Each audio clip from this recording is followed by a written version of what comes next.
Ella, good morning to you. So what is going on where you are at the moment? Are they all gathering? Is everything set? What's the mood right now in the courts?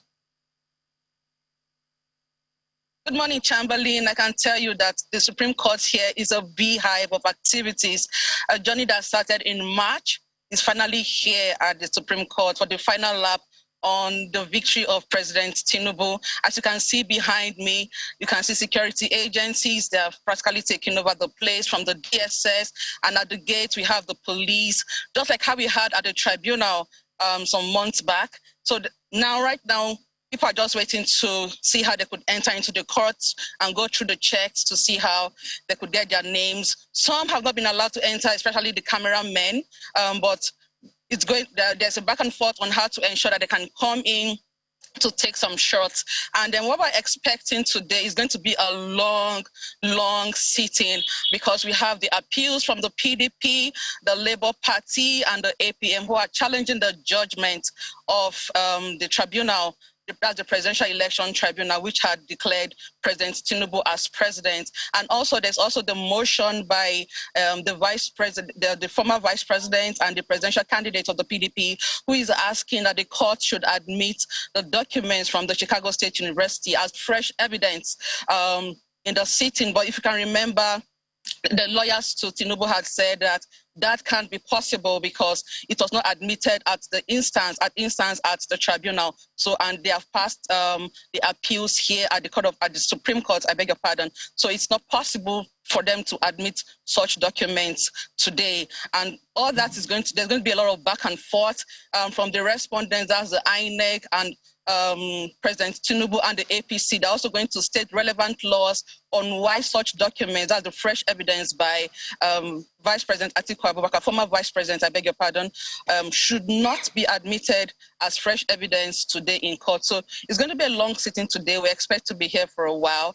And then probably after the hearings and the counter arguments, a date may be reserved for judgment, or if it's like in the past, I've seen in the past, judgment may be delivered today. It's not far from possible, and then a date to be reserved for reasons that's happened in the past, and we expect that may also happen today. That's under probability, or they will just fix a date to come back for judgment. Chamberlain. Promises to be very interesting, but could you tell us, what about the APM? Many wonder, what are they seeking? Sorry, could you come again? The APM, what about their case? Well, what exactly are they asking for? Just like they had at the tribunal, if you remember, they're also saying that the Vice President Shetima had double nomination. So they're still standing on that ground. And even though the Presidential Tribunal had struck it out, they still brought the same appeal here. That is one of the appeals that will be heard from the APM this morning. Now, about the coverage, you know, the last time it wasn't clear whether or not media was going to be allowed to cover it because they had moved it. And then after a while, it was concluded that no, that wasn't going to happen. But somehow, almost at the last minute, then that notice came and then saying, look, okay, yes, that can happen. So in this case, is it a similar scenario, or have they flatly said, look, no media, no cameras inside the court? You can't even just face the lawyers and back the judges. No such thing this time.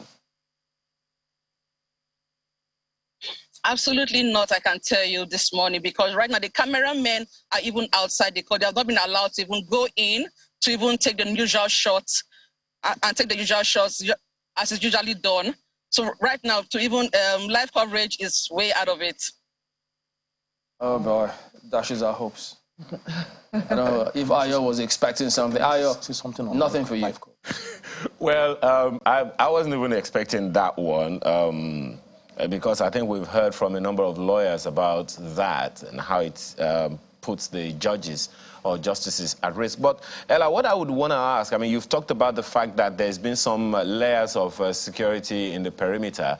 Any sighting of supporters of any of the those who are adjudicating in the courts, any supporters of whatever political party or individual around the courts, are they allowed anywhere near? They're from here, that's right outside the courtroom, not within the premises, and I don't think they'll be allowed to come into the courtroom. Those who are just in are those who have their names on the list from the Supreme Court. Now, any expectations? Any expectations of you? I mean, from your experience, you know, covering this bit, what's unique in this one, or is it just another one? Please, could you come again? I said, from your experience, Ella, covering the judiciary, is there anything unique or peculiar about this particular one, or is it just another one? I dare say it's just like every other sitting that we've covered. It's the same arguments year in, year out, but we never can tell. This year may be different, but the words on the street from everybody might feel that it's the same judgment. They're going to uphold the judgment from the tribunal, but that's just the word on the street. We could expect something different from the 7-man justices that will sit from 9 a.m.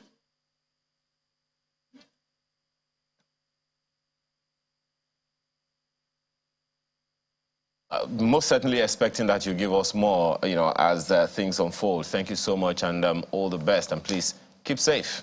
I want you for that.